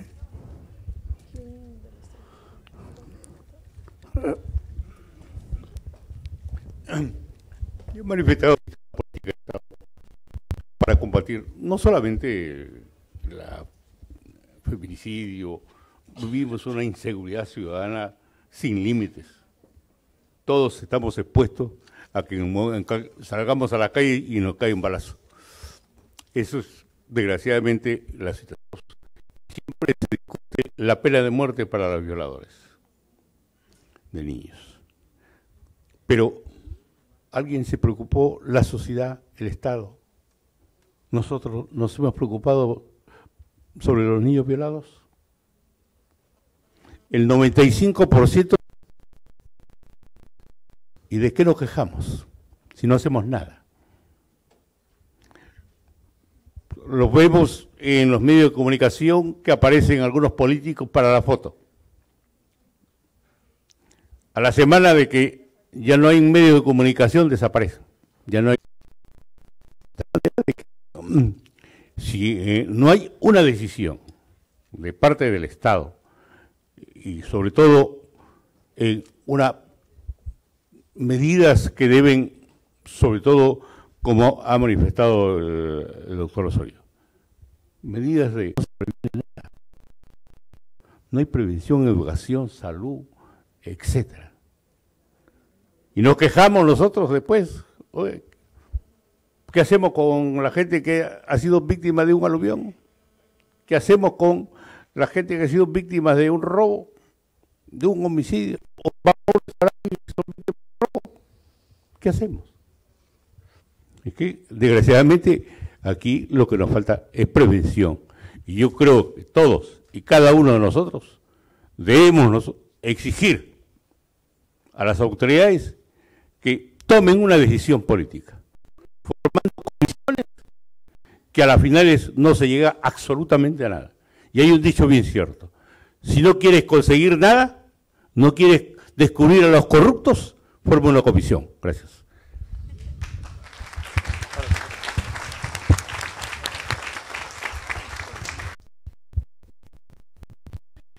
Muy buenas noches, gracias por la pregunta. es realmente importante el proceso de intervención, tanto con víctimas como agresores, porque todos somos personas. Si bien es cierto, el tema que nos compete ahora es feminicidio, el agresor, como decía anteriormente, se le va a dar una cantidad de años y luego va a salir, pero ¿qué pasa con esa persona? Dentro de la prisión también es un elemento estresante. También hay situaciones o condiciones que van a quizás exacerbar esa conducta agresiva. Por eso es importante. Ahora, una intervención con ellos, entiendo que se está realizando, por ejemplo, en los CAI, que son Centros de Atención Integral para Agresores, pero lamentablemente, solamente, si no me equivoco, hay 2 en Lima y la posibilidad de atención es bien reducida, porque se implementan quizás mayores de este tipo para poder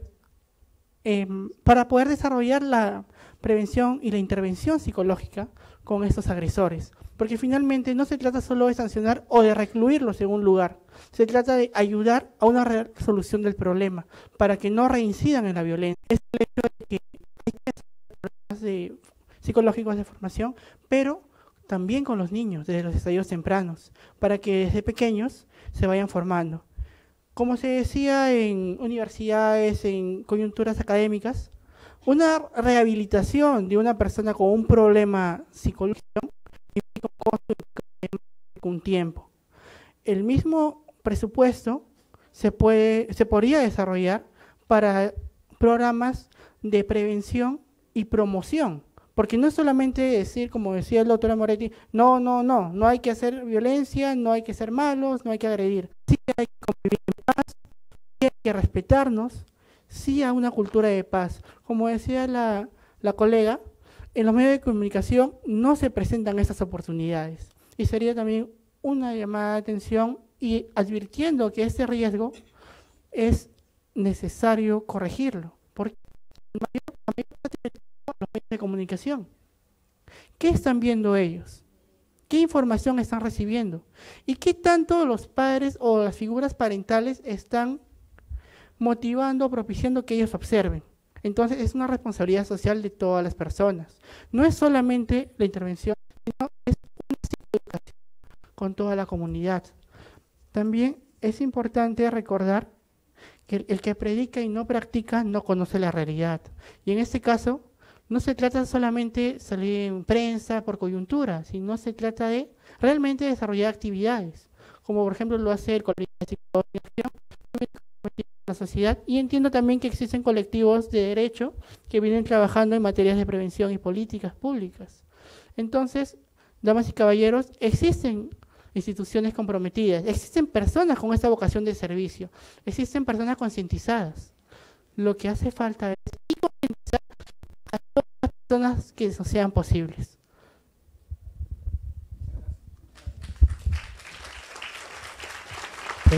Disculpe, por favor, buenas noches. Ante todo, mi nombre es Richard Osjo Balandra, soy de la Universidad César Vallejo. Si bien es cierto, el cambio en nuestro país está teniendo violencia, pero yo mi pregunta es lo siguiente, ¿no? ¿Cómo debemos mejorar este estilo de crianza? ¿Qué hacemos?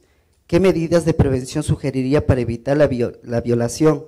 Si todos sabemos y somos conscientes que el medio de comunicación de la TV, programas, aluden la negativa a cuáles son los efectos por menores de edad. Muchas gracias. Disculpa, ¿la pregunta va dirigido a cuál de los expositores? Al psicólogo Eric Osorio, disculpa, es la pregunta para él. Gracias. Muchas gracias, Richard. A ver, educar a las personas en reconocer cuáles son sus emociones. Si un padre de familia, padre o madre, sabe reconocer sus emociones, tiene más probabilidades de que pueda prevenir una conducta de agresión hacia otra persona, una explosión de esa tensión. Ahora, ¿cómo desarrollarlo? Generalmente, y lo ideal sería que lo desarrolle un psicólogo, pero no todas las escuelas cuentan con un psicólogo. Por ley, la 29719, si no me equivoco, la ley anti-bullying, propone de que tiene que haber un psicólogo en cada institución educativa. No se cumple, que no se puede desarrollar, sino que Tenemos que ver con aliados estratégicos para poder intervenir y aplicar estas escuelas de padres adecuadas. Invitar también a las personas interesadas en una mejora de su conducta. Existen instituciones donde se brindan estos apoyos para educar familias. Instituciones particulares también lo hacen, universidades también lo desarrollan, para poder generar una estrategia de prevención y de acción. Tenemos que concientizar en valores, tenemos que formar en un sentido de vida y un respeto y límites, hasta cierto punto. Porque si el hijo comienza a tutearlo, comienza a gritarle, insultarle al padre, ya se está perdiendo las limitaciones de los roles, de los sistemas, sistema parental y sistema filial, padres e hijos. Tenemos que generar este respeto con experiencias tales como salir juntos a un parque, practicar un deporte, a nivel familiar jugar juntos, competencias quizás de familias. Y estas actividades lúdicas generan un espacio de confianza, un espacio de comunicación, pero también dentro de la presentación y de comunicación.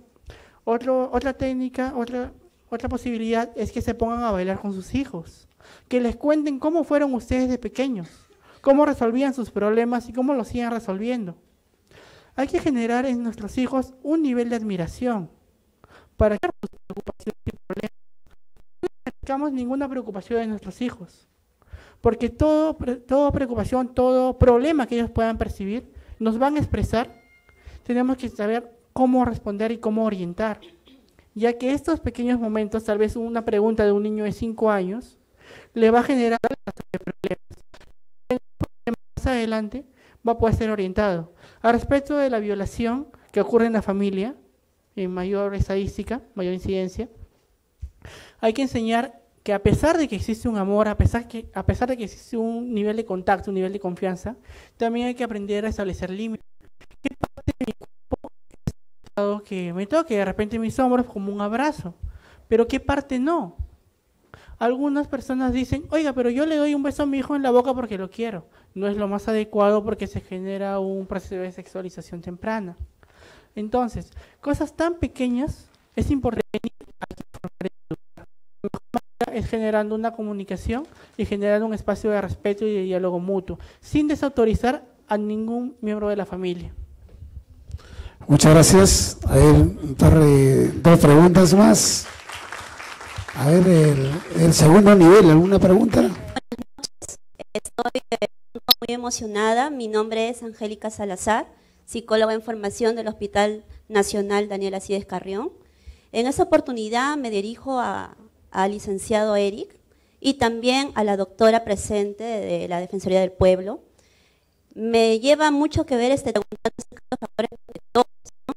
Sabemos que tenemos mucha carencia en cuanto a baja autoestima, falta de seguir un modelo, tenemos mucha necesidad de afecto, poca tolerancia a la crítica a veces, ¿no?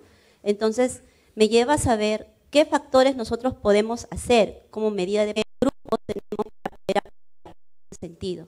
Tenemos recursos humanos, en este caso estudiantes, en este caso de pronto también estudiantes de psicología y entre otros estudiantes de otras carreras quizás, que podrían trabajar, ¿no? Y podrían también hacer proyectos para poder hacer o iniciar el cambio en nuestro país. ¿Qué podrían?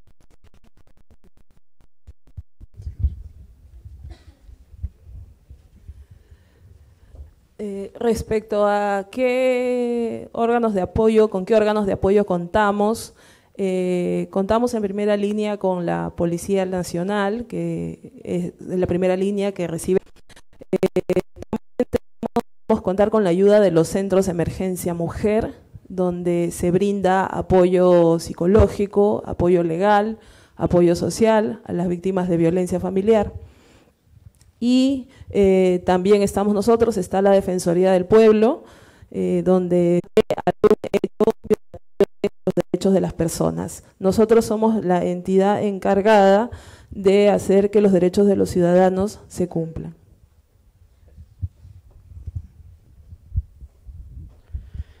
Muy interesante lo que postula la colega en formación.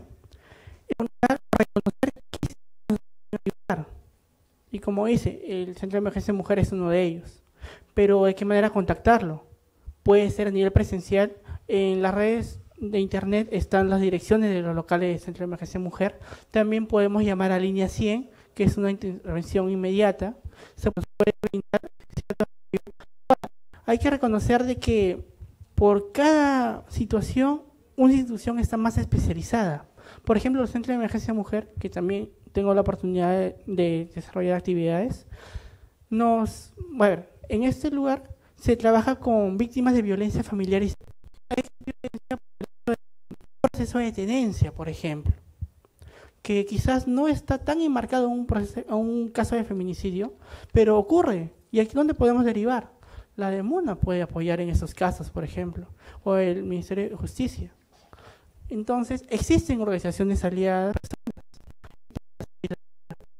Existe un servicio del Ministerio de la Mujer que es el SAO, que interviene en casos de emergencia.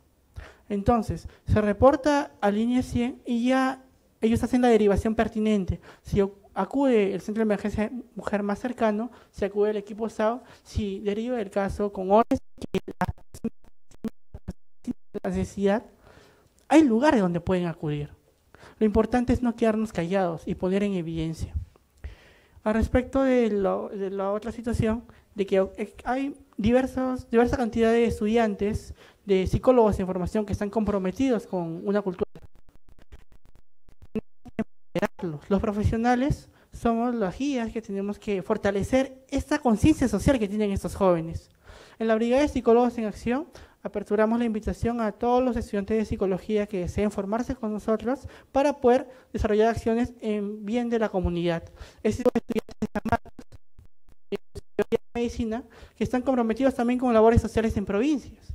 Y así existen diversos colectivos, tanto a nivel de universidades, a nivel de comunidades, de organizaciones, como por ejemplo también el Colegio de Psicólogos, que tiene su colectivo de profesionales, que estamos comprometidos con una cultura de paz. Entonces, como los jóvenes, es nuestro deber empoderarlos y darles la posibilidad de este espacio de bienestar a la comunidad. Porque como les decía en un principio, para lograr una cultura de paz depende de la acción que hacemos cada uno de nosotros. No esperemos que alguien más resuelva los problemas. Desarrollémoslo y juntos vamos a poder lograr un Perú cada vez libre de violencia, fortaleciendo una cultura de paz en la sociedad. Gracias. A la doctora Erika. Buenas noches. ¿Quién les decía? Coordinadora general del Distrito del Agustino en todo lo que significa prevención. Solamente tomando dos aspectos, fiscales escolares y líderes, jóvenes líderes. Este programa que ha tenido sus frutos, simplemente que a partir del año 2012, donde ingresó como fiscal de la Nación el doctor Ramos Heredia, se dejó los frutos que se conseguían en este distrito, que era un distrito muy conocido, de mucha frecuencia, el índice delincuencial había subido a índices muy superiores a la provincia del Callao. Pues bien, este programa nacional de los jóvenes, de los jóvenes líderes y fiscales escolares, tuvo su arraigo, tuvo sus frutos, tuvo su resultado, pero como de las leyes, de esta ley de feminicidio que ha salido a partir del año 2012, 2013 y ahora hasta lo que estamos en 2018, ha tenido estos resultados funestos. ¿Eso qué significa? Que verdaderamente el Ministerio Público, como quiera que ha dejado, hoy ha surgido el feminicidio, pero ¿culpa de quién? Entonces, es simple y llanamente porque las autoridades no hacen su papel, no cumplen su rol. Existen las leyes en el Perú, como la de seguridad ciudadana, pero si ya las tenemos las leyes, todo está programado, sino que el Ministerio Público, así, de manera articulada, como lo hacía antes con el Ministerio de Justicia, con el Ministerio de la Mujer, con el mismo gobierno local, que es la municipalidad, con la tanta. Ahora las fiscalías, acabo de escucharle a la doctora cuando menciona que estamos proponiendo que se crean nuevas fiscalías provinciales penales especializadas. ¿Para qué? ¿Para qué más gastos si las mismas fiscalías están ahí? En el Agustino se ha creado inclusive una tercera fiscalía que exija, como así nos exigía a nosotros, al menos yo era una persona que trabajaba todos los días, cada 15 días estaba de turno.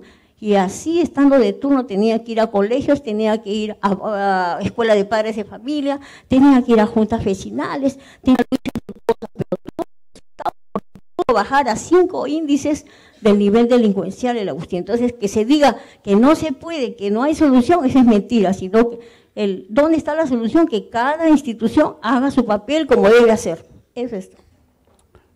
Muchas gracias, señora. Señorita, por favor.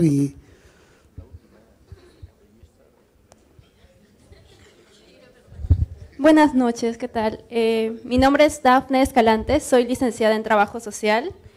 Para agradecer y felicitar a los expositores, mi pregunta va dirigida a buenas intenciones tanto ciudadanas, instituciones privadas y de las personas en general, ¿no?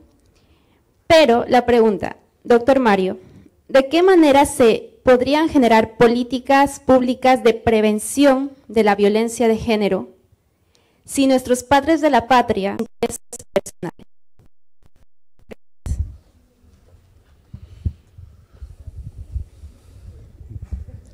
Bien, en realidad, pues yo considero de que una de las medidas preventivas que se deben llevar adelante es justamente con la educación.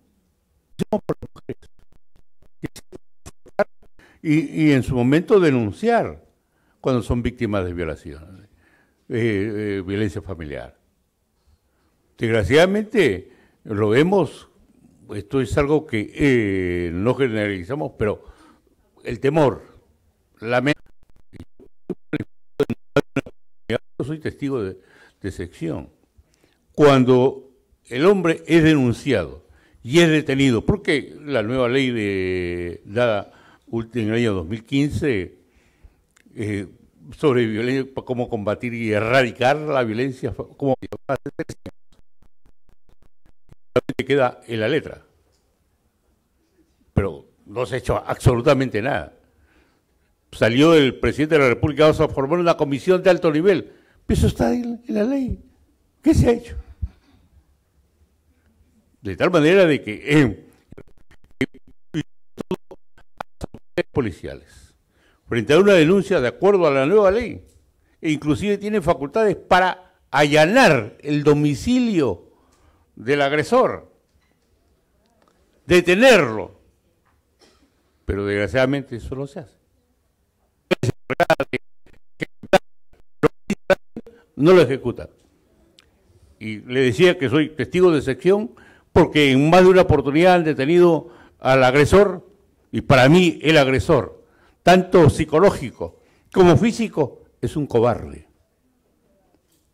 ¿Por qué? Se arrodilla la denuncia y se ponen a llorar. De tal manera de que si verdaderamente las autoridades cumplieran con lo que dice la ley, otro sería el destino de nuestro país. Gracias. Bueno, muchas gracias a la Defensoría del Pueblo, al doctor Mario Amoriti Pachas, al psicólogo Erika Fran Osorio por esta exposición magistral. Muchísimas gracias, será hasta el próximo martes. Un saludo cordial a la municipalidad que en estos momentos